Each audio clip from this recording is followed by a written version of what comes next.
বাবা, জানো তো মিছরির মামু ফিরে আসছে।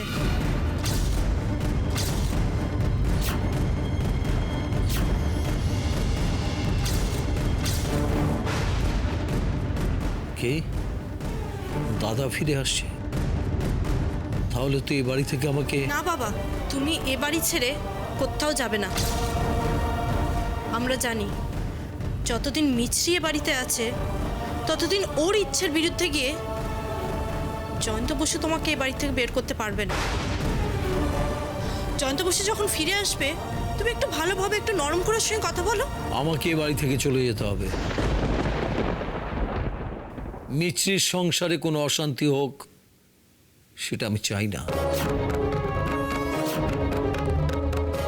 দাদা ফিরে আসার আগেই আমাকে... চুপ, একদম চুপ, একটা বাজে কথা বলবে না। এই বাড়ি ছেড়ে তুমি এক পাও নড়বে না। এই বাড়ি ছেড়ে গিয়ে তুমি যদি বিপ্লবী হওয়ার চেষ্টা করো না, আমার থেকে খারাপ কেউ হবে না। এই কথাটা যেন মনে থাকে।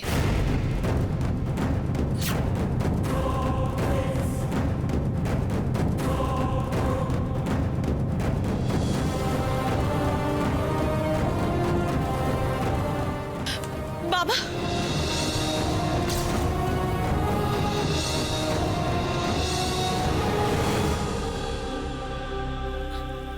বাবা, বাবা, আমি তোমার কোনো কথা শুনবো না, কিন্তু যতদিন না ডাক্তারবাবু বলছেন ততদিন তোমাকে সব ওষুধ নিয়ম করে খেয়ে যেতে হবে।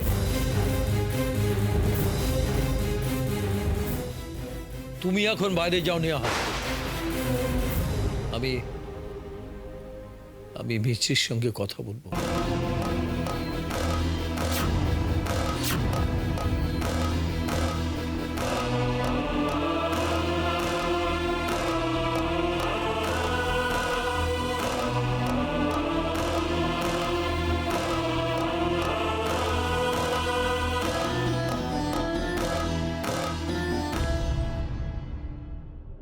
মিছরি, বাবা, কি হয়েছে মিছরি?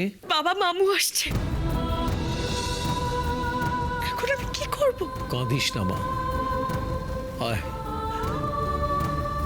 আমার কাছে এসে বস। আমার কাছে বসো, কেঁদো না। আমি তোমাকে ছাড়তে পারবো না বাবা, কিছুতেই না।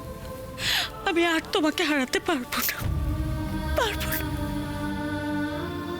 আচ্ছা বাবা, তুমি কি এমন অন্যায় করেছিলে যার জন্য মামু তোমার উপর এত রেগে আছে? বলো না বাবা, কি অন্যায় করেছিলে তুমি? বলো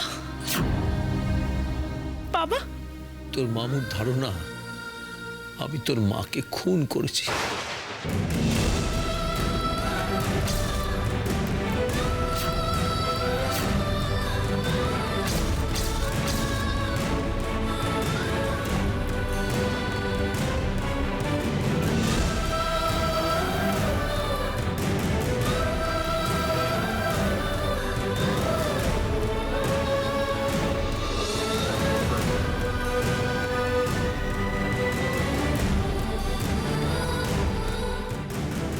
বাবা,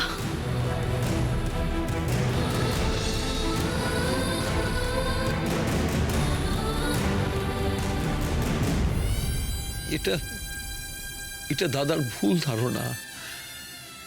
আমি তোর মাকে খুন করিনি। তাহলে তুমি এত বছর পালিয়ে বেরিয়েছিলে কেন? কেন? আমি প্রমাণ জোগাড়ের সুযোগ পাইনি। আমার পেছনে এতদিন ধরে পুলিশ ছিল, তারপর একটা চক্রান্তের মুখে পড়ে মধুরাকে বিয়ে করতে বাধ্য হলাম। আমার নিজেকে বাঁচানোর কোনো সুযোগ ছিল না মা। দাদা ফিরে আসার আগেই আমি এখান থেকে চলে যাব। তোর সংসারে কোনো অশান্তি হোক আমি চাই না রে মা। তোকে আমি সব কথা খুলে বললাম এই জন্যে। এরপর তুই ঠিক করবি তোর বাবার জন্য তোর মনের কোণে কতটা জায়গা রাখবি।